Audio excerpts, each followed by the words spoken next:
randomize on everything that we're showing. It's Varuna time. There you go. Yeah, here she is. Reb. Crazy to think of like the concept art for that being shown at TennoCon. And there it is. Yeah, this was our first, I suppose, like guest Warframe illustration.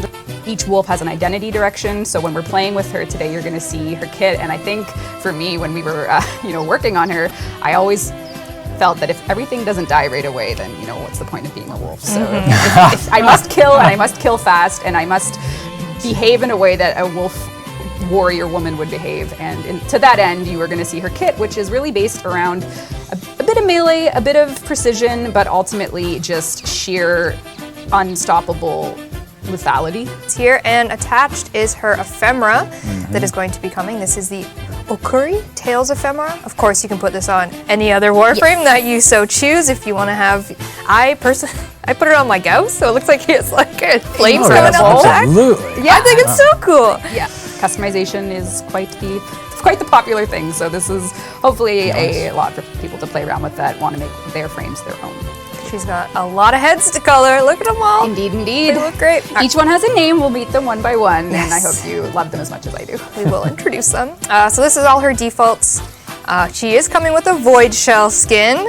Very shiny. It's also a 2022 endeavor. It was. It's been a fascinating one to see come together. Yeah. Folks are getting very, very good at this. Very, very, very nice. Who does not want to have the other two? You know what? That's actually good.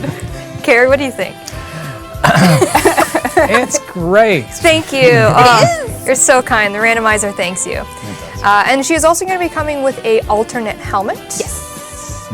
Yeah, this is one of those things. I remember, I don't know if I'm happy about remembering it, but back in the day, it's a good memory. Warframe memories are good. Of course. Shall we look at D? Yeah. No.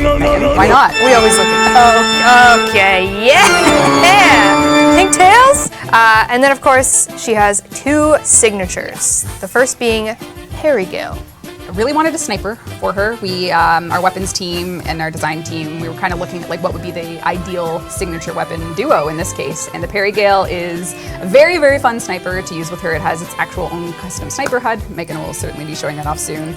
And it's really just a big ass primary weapon to give her ability to headshot with her signature weapon, which, like I said, is going to be important in her abilities. And then her signature melee, the Sarofang, a nice chunky axe. Very much so.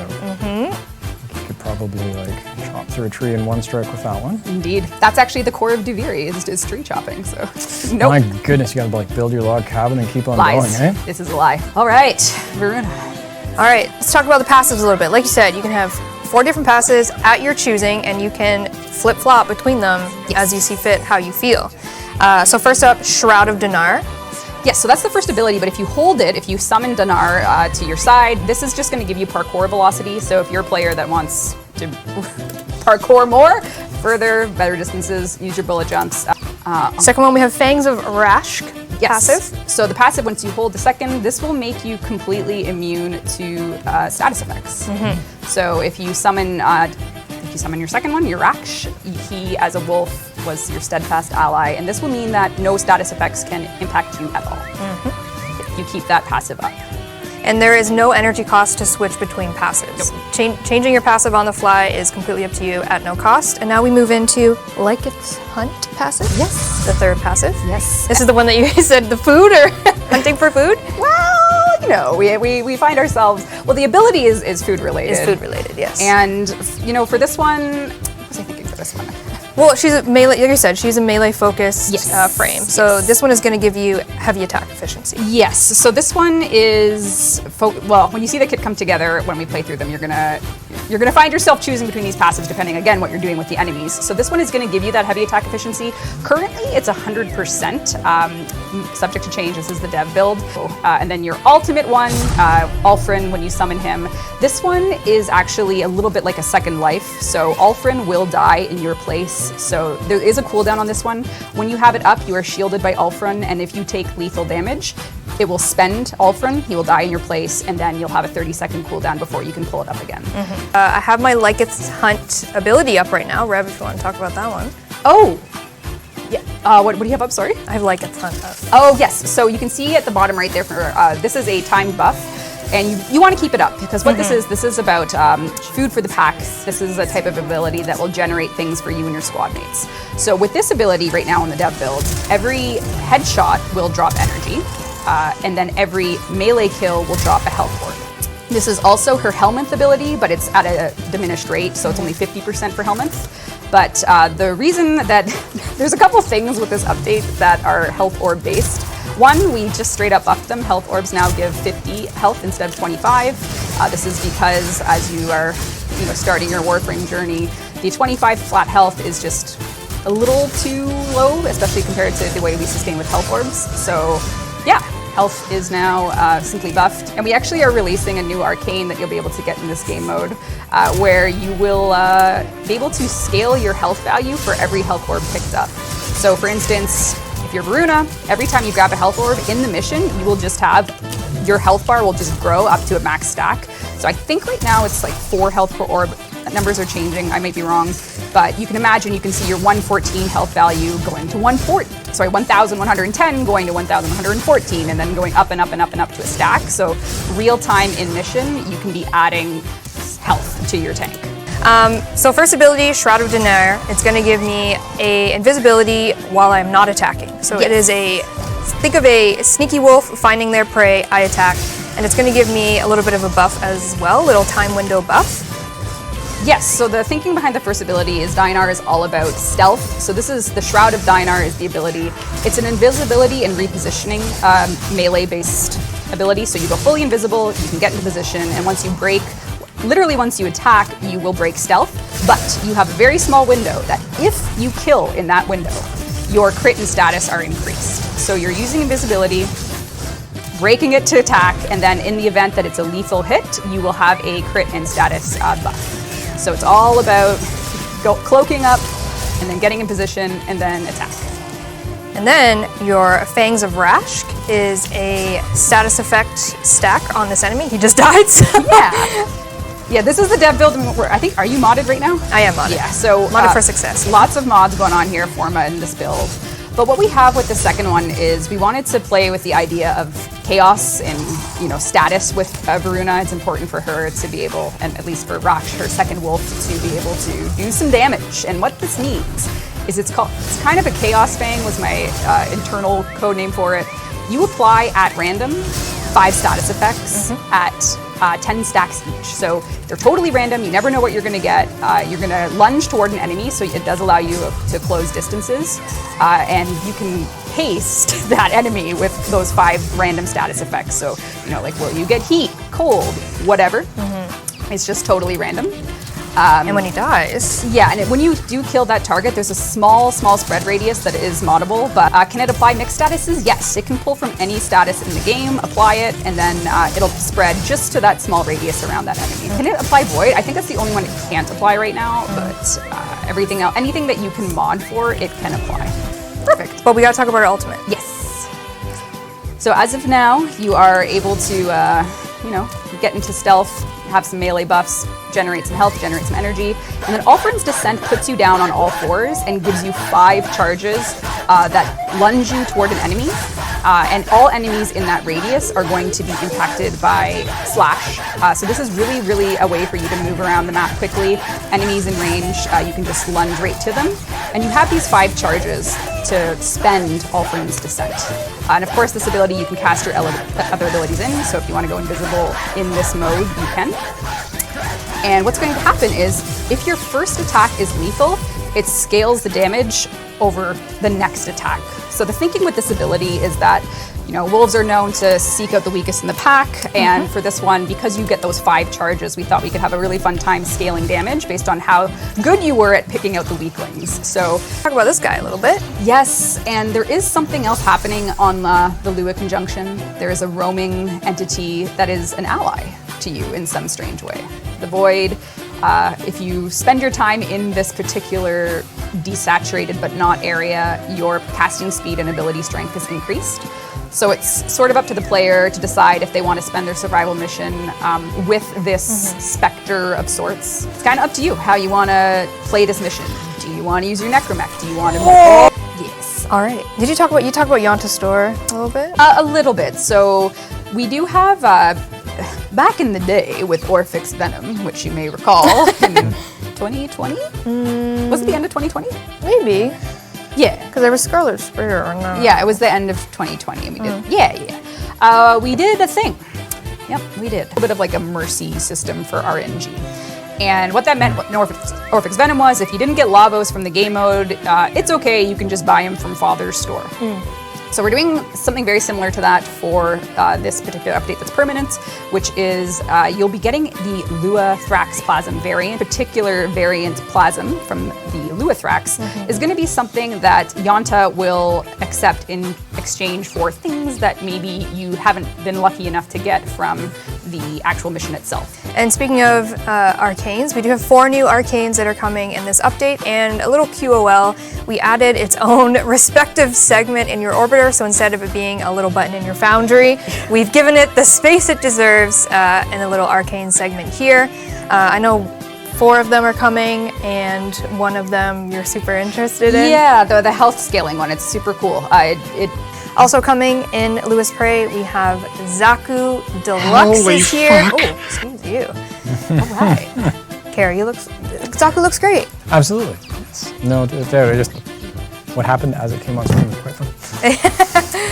So we have Zaku Deluxe. This is the Kagura skin, the wonderful concept by Liger. We have some beautiful energy channel in the middle here, and then of course the broken version. Yes, I think this is what the people, I mean, the skin is a masterpiece, and then the broken form is just so incredible. I am upset, like the just massive horns. I feel like you could run through a wall with those, don't you? Yeah, You could. maybe Gauss should use it. I mean, headbutt walls. We compare it to You leave that. Skinny Legend You here. leave their little.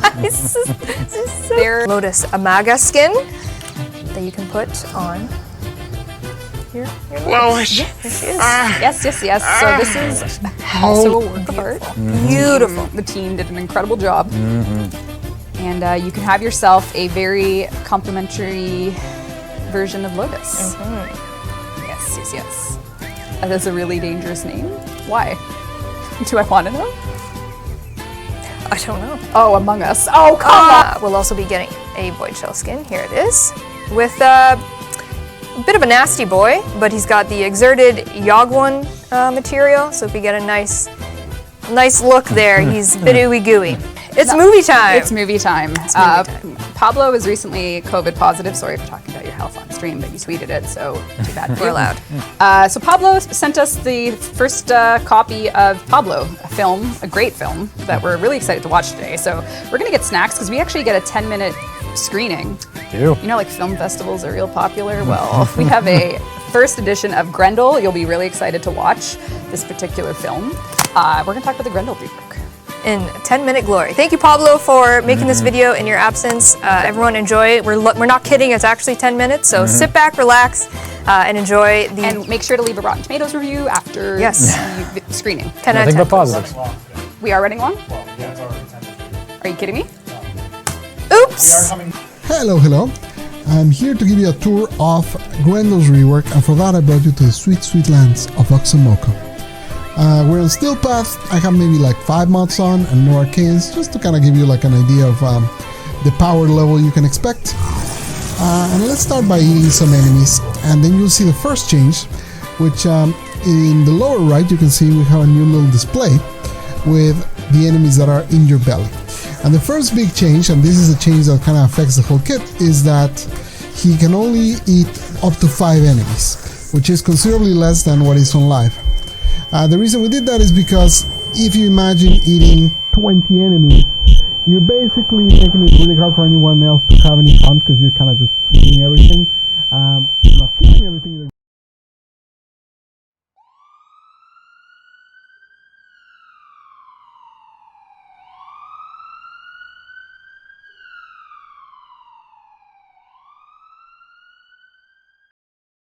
Involved in a trauma, MGA, hit and run, unwitnessed by pedestrians.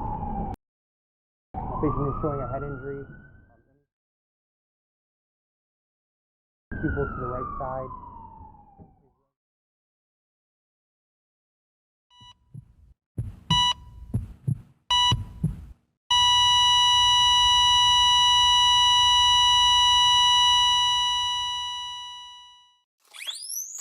So to recap, now you can only eat up to 5 enemies at a time.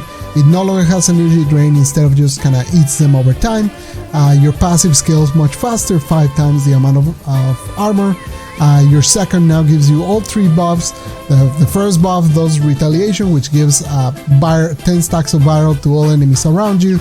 The second buff gives you viral damage in your weapons. The third one is that you get extra energy from energy gloves.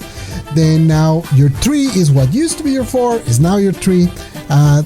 Basically it works like it used to, but the controls of it feel much nicer. You can go up that little staircase that I showed you, which is very important. It has a little bit of a heal over time as well, and it also has the stuff that it used to have, which is it does quite a bit of damage in AoE as you hit enemies or as you stomp. It also removes armor as you hit enemies. All of that's still there. And for the fourth, it now is the one that used to be your 3. I'm not even going to try to pronunciate it. Oh my god, I'm not going to have to pronounce it again. And basically it strips armor from enemies, it leaves a guaranteed toxin dot, and it does a considerable amount of damage. You saw in the video, this is steel path, and I'm not even like at a full build, so you know it does do quite a bit of damage. For his Are we looking at the idol? We're just looking at Okay. Runa's idol again because it's comically amazing with my beautiful, very bright Kick Gun Blind Observer. Our next Prime Warframe. Currently we have Revenant Prime. Oh, hold on. The team did an amazing job with the idols. The noble, this is what you're looking at, and then the agile is the complete opposite. So get ready for having a. Oh wait, don't go back to my. Go away from my screen, please, Dean. Thank you very much. Appreciate you. Come back to me. Hello. Come back to me. Our next Prime. No one in chat has guessed. It's Dynax Prime. I'm kidding. Can you imagine? That's why we're so stressed. We just primed every Warframe for. Whoa. Yeah. Wow. We went 50th Warframe. Let's just give him a Prime. You can come to my screen now, Dean. Sorry. Appreciate you. Now back to me. Bruna, and now our next Prime is going to be not Baruch Prime. Not But Baruch Prime! Yay! Baruch Prime is going to be our next Prime Warframe in the mix. Did I trick you? I'm sorry.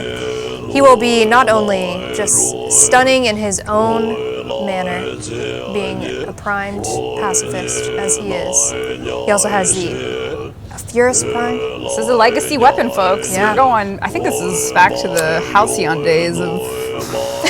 I'm trying to think. It's Was it a launch weapon, or was it like? This update might be to- something that actually predated me, which is kind Really? of very rare. in Oh, these I things think I remember writing the one-word patch note. New weapon, a Furious. I don't know if it's original or I'll check. Very early days. But yes, fully automatic secondary. Yeah, looking good. And then we have the melee of choice, the Cobra and Crane Prime.